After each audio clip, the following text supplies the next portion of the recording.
Jeffrey heard a knocking sound through his sleep, light and tentative, like a child knocking on someone else's door. He lay there for a moment, wondering if he was dreaming, and again, softly, knock, knock, knock. It wasn't a dream.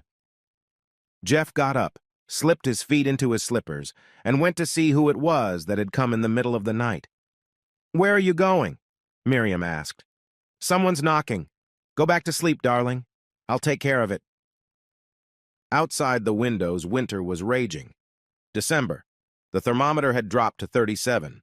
That's +3 Celsius, windy and damp. Jeffrey Howard went down to the first floor and looked through the peephole. Looks like a woman.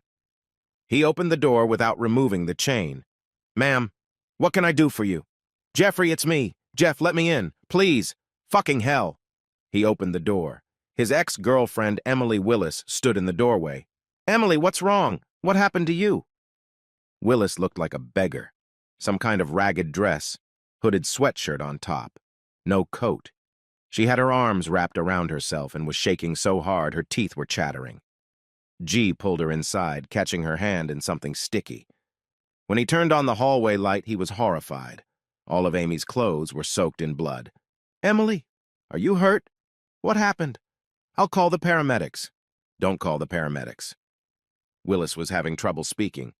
"It's not my blood. I killed a man. I killed Baker. Ryan Baker. I killed him." Is this the same Baker?" "Yes, Jeff. That's the one. Baker Ryan was the man who destroyed their family. He stole Emily away from Jeff, and then he took all her savings and left her to fend for herself. After the divorce, Jeffrey didn't hear from her for a year, and now here it is. Jeffrey Howard, of course, was not some maturing criminal, but he was used to solving problems immediately. And now this. "Okay, Amy, get undressed quickly. Take everything off. I'll get the bag." Howard ran to the kitchen and brought a large trash bag. Willis was already barefoot in her bra and panties. There were bloodstains on her panties, too. "Emir, take it all off. There's no need for embarrassment right now. Take it off, quick." He took the naked woman into the bathroom and turned on the hot water. "Get in." He ran to hide the bloody clothes in a bag. Then, jumping down to the basement, to the working boiler, and put the sack into the furnace, increasing the gas pressure. It was a good thing the houses in Yarmouth had old universal boilers. Otherwise, you'd have to build a fire outside. Or something else. I went back to the bathroom. Amy was sitting in the hot water doing nothing. Her lifeless hair, tangled in tangles, was wet with bloody ends. "Emily, don't just sit there. Wash yourself." "Oh, shit." Jeff grabbed the shampoo and began lathering the woman's head. The door to the bathroom opened. Miriam stood on the threshold. "Jeffrey, what are you doing?" "Miri, she can't wash herself." "Jeffrey Howard," I said, "what are you doing?" "Miri, darling, don't think anything bad." "Jeffrey, I'm your wife, and you're washing a naked woman in our bathroom. What am I supposed to think?" "Miri, darling, I guess you shouldn't think that your husband is a scoundrel and a lecher. You should think about the fact that there's some CP going on." "Oh, my God! What happened? Jeffrey, you're scaring me. What's CPA?" "Miri, have I ever given you any reason to question my integrity? Just trust me, and do what I ask. I've never asked you for anything. Now it's time." He looked at his wife carefully. She seemed to have calmed down a bit. "Miri, go upstairs." Emily started to climb out of the bathtub. "Jeff, I think I'm gonna go—" "Sit down," Jeff shouted. "I'll go you. Sit down and wash up. Now." He turned to his wife. "Miri, go upstairs and get into bed. I realize you won't be able to sleep. Take a relanium tablet, I'm begging you. It's the right thing to do. I'll explain everything to you later." Miriam frowned. "Why not now?" "Miri!" Jeff roared. "Once in your life, do what I ask you to do. Just once, without asking anything." Miriam pressed her lips together, turned and walked away. Jeff jumped out of the bathroom and took Miri under his elbow. "Honey, think if your ex knocked on the door right now." Naked, freezing, and covered in blood. "Would you close the door on him?" "Blood," whispered the dazed Miriam. "You saw the blood in the bathroom." "Oh, my God. What's going on?" "Miri, please, go to bed, and if you can't sleep, take a sleeping pill, please. It's the right thing to do. No offense." "But Jeffrey, I could help." "You don't have to do that." All right, Jeff, but you'll explain everything to me in detail tomorrow. You got it? In detail. Of course, sweetheart, of course, go on. And a distraught Miriam strode up the stairs. Jeff returned to Emily. She was finally out of her stupor and was sponging her body. Jeffy, would you please rub my back? Turn around. Rubbing his ex's shoulder blades with the washcloth, he demanded, Tell me. I bumped into him outside a boat store in the harbor.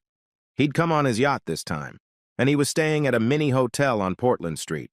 He didn't recognize me. Wait a minute. What were you doing in the harbor? Well, for one thing, I live there, in the old boat behind the store, and also, I was following him. He didn't recognize me. He was drunk and he's a dog. He fucks anything that looks like a woman. Amy coughed, a cold, with a gurgle in her throat. Wait a minute, Jeff marveled. You live in an old yacht? Yes, it's later, it doesn't matter. Here, he followed me, and there, around the corner, I waited for him, and I stabbed him in the chest. Several times. Here. You carry a knife? Yes. After one time. When I was raped by homeless people, I carry a knife. I stole it from a charity kitchen. Okay, hold on. So it was between the store and the old boat? You left and it was left lying there? Yeah, I don't know. I don't know why I went to your house. I was so scared that I wasn't thinking. Wait, Amy, where's the knife? The knife? The knife. I left it in Ryan's. Fuck you, you stupid women. Wash yourself. He washed her back. Oh my God. Emily had lost so much weight, her ribs were showing under her skin. Jeff went upstairs to the guest bedroom and pulled a spare pair of pajamas and a large towel out of the closet. They came in handy. In the bathroom, I hung everything on the dryer. Amy, here's a towel. When you're done, put this on. He looked at her haggard face. When was the last time you ate? Thursday. He shook his head sadly. When you're done, there's some turkey in the fridge in the kitchen, a couple of steaks. There's some hard-boiled eggs in there somewhere, milk. There's bread in a tray in the fridge. Where you going? Cleaning up your shit. Don't, Jeffrey. I'm gonna eat, and then I'm gonna go turn myself into the police. Why are you women so stupid? He took her by the chin. You eat. You'll go to the guest bedroom. It's the second floor, the door to the right. And you'll sit there quiet as a mouse. Keep your nose to yourself. You got it? She's going to surrender. Oh, stupid. And he went to get dressed. Why was Jeff trying to save this stupid woman? He didn't even know why. But Howard didn't want Emily Willis to end up in jail, especially because of a lowlife like murdered Baker. When he came downstairs, dressed in all the dark, almost black junk, Amy was already sitting at the table, gnawing at the turkey. She swallowed the pieces almost without chewing. Amy, take your time. Chew your food well. No one's chasing you. Emily looked at him guiltily and slowed down. Tell me, how did you get into the harbor area? Over the embankment. I went down behind the store. Why would you do that? It's your port. Are you suggesting that I triumphantly break into the wharf through the port entrance? Think about what you're talking about. That's right. Willis wrinkled her nose and muttered, Stupid. How did you get on the boat? There's a ladder in the grass by the embankment. I always hid it there. Okay, I get it. Jeff opened the seasoning cabinet, took out 3 packets, put them in his pocket, and headed out. Wait, Jeff. What are you gonna do? Cover my tracks. Stay in your bedroom and don't go anywhere. I'll be right there. Jeff, after he divorced Emily, bought a house on Main Street. A big house, 2 full floors, plus an attic. He and his ex sold the old one on Sumner Street and split the money. Jeff felt sorry for that familiar, cozy cottage with a 2-car garage, but the new dwelling was only a kilometer from his work. Both he and Miriam bicycled to the marina most of the time. They worked at the same place.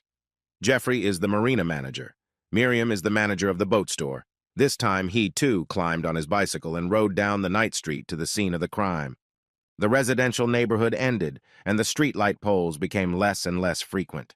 Before the tunnel under A295, he got off the bike, carried it in his arms, and left it in the bushes. Then he climbed up the embankment, looked around. No one. He ran across the road, rolled into the port area, and froze again. The watchman spoke up. He was coming from the pier, from one of the boats. Jeff pulled a book from a nearby table and leafed through it. Here. That's right, Ryan Baker. Registered December 4th. Italian yacht Azimuth 62S, boat number SP 8624D. Didn't you know?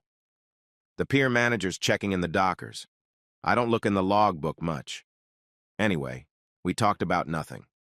The ambulance came, they loaded the body, and that was the end of it. Jeff got home around 6 o'clock, checked to see how Emily was settling in. She was snoozing in the guest room, sprawled out on the bed. She always slept restlessly. I closed the door quietly and went into the living room to the couch. I sat there until the alarm clock went off. In the morning, the women were pecking their noses. Jeff didn't sleep at all, but he gave the order to get up. Come on, ladies, let's go to work.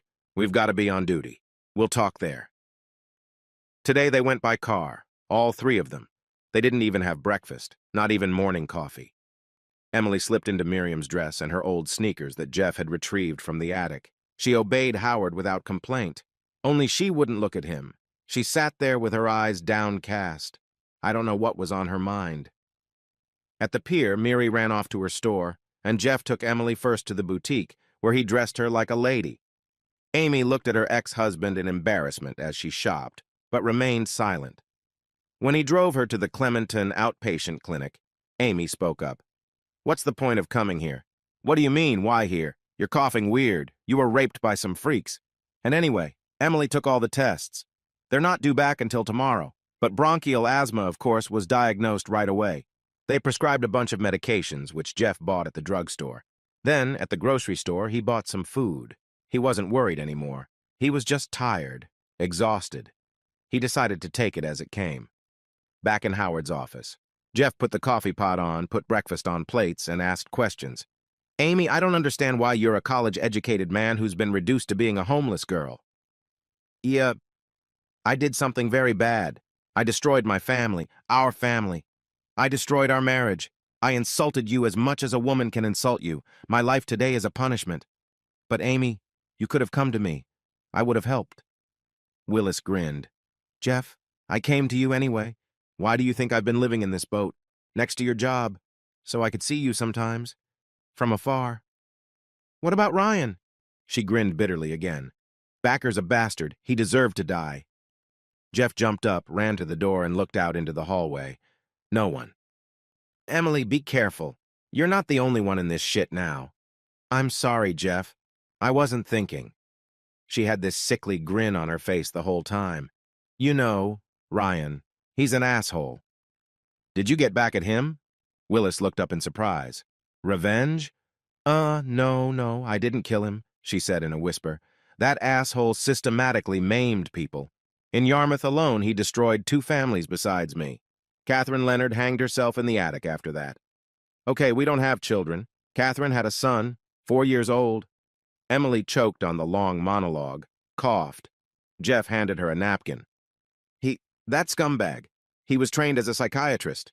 He graduated magna cum laude and a certificate in psychology. He deliberately crippled families. In addition, he lived off the money his victims gave him. Why didn't anyone report him? That's extortion. No, he's not robbing anyone. He's not extorting anyone. Women give him their savings. He's found a gold mine and he's developing it. He's been working it. She grinned crookedly again. Only he forgot that he's mortal like everyone else. They were silent for a moment. Willis looked piercingly into her ex-husband's eyes. I've been through this. And this? It's wrong. It's wrong and it's scary. He's got it all planned. I caught Howard's surprised look. Yeah, he's got a plan. Processing. He calls people like me purses. What a bastard, Jeff muttered. I'm sorry, I interrupted. Oh, it's okay. He specifically targets married women, so that they'll get a substantial amount of money when the marriage is dissolved. And he has everything planned out. He always does it in 4 days. Why 4 days? Howard interrupted again. I don't know. It must be some kind of mania. Amy coughed again. After taking the pills, her cough was less frightening. First day he listens. Invites her to a cafe and sits there listening to a woman. He asks meaningless questions. Listens attentively. Sympathizes, admires, empathizes. It's so binding. So, you want to talk more and more? Then he asks for a second meeting. Jeff wondered. You mean, just by listening to a woman, he binds her to him? Jeff. Yes, dear. It's okay that I'm doing that to you. It's okay. So what? You don't know how mesmerizing it is. Baker seems so kind at these moments, so understanding, like no one else. The woman sighed bitterly. In those moments, no one realizes that it's a professional treatment. On the second date, he says, he tells me how wonderful I am, how beautiful and smart I am, how interesting I am, what a gentle soul and a beautiful body I have. No vulgarity, not even a hint. After the second time, I was flying on wings. I was just floating in euphoria. Jeff poured coffee. You want your usual cream? Yes, please. Amy took a sip and coughed, putting the napkin to her lips. Third time. On the third date, Backer demonstrated tantric remote massage. That's what he calls it. He gently touched my body. Light, airy movements. It's trance-inducing and arousing, pleasantly arousing, especially when he touched my breasts and rubbed my nipples through the fabric. It's very pleasurable, Jeffrey. It feels very good. Do you understand? Jeff nodded. What's not to understand? It's just... So you were sitting in a cafe and Rayanne touched your breasts? We were sitting in a pub called the On the Prom, in the corner of the...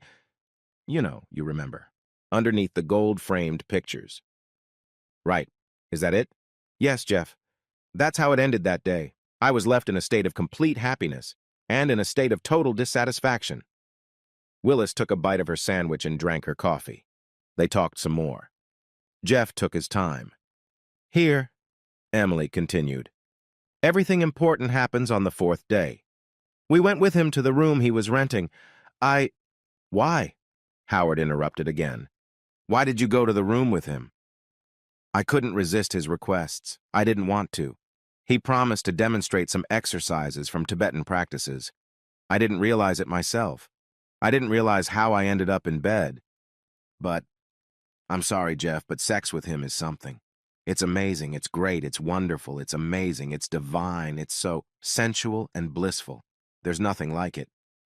Amy looked at her ex-husband's twisted face. I'm sorry, darling, I'm sorry. Jeff sighed, wrinkled his nose, but did not say a word of condemnation. Just asked, what's next? And then, he told me how happy we'd be together in California, how he'd fallen in love and now he couldn't live without me. And then our divorce and the sale of the house. Emily lowered her eyes, bowed her head mournfully. He took all the money and disappeared.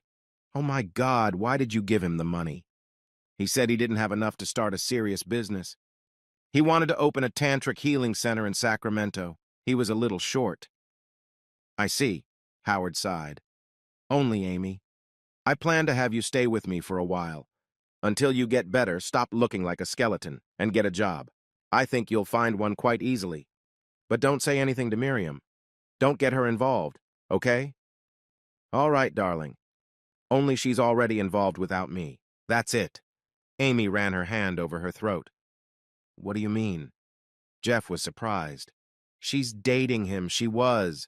Considering he's dead, I'm sorry, Jeff, I couldn't let that skunk hurt you again. And I couldn't let you get cheated a second time. I'm not claiming anything. I'm well aware of the gulf that separates us. But I couldn't let you hurt the man I love. Jeff was petrified at such a message. He knew perfectly well that Amy wasn't lying. That's no lie. Miri came in. That's it, honey. I've taken care of everything. I'm with you now. Explain to me, please. Miri, Howard interrupted her. Tell me honestly, how many times have you met Ryan Baker? Miriam turned pale and froze, her eyes shifting fearfully from Jeffrey to Emily. Amy prompted, 4 times. Miri turned around and ran out of the office.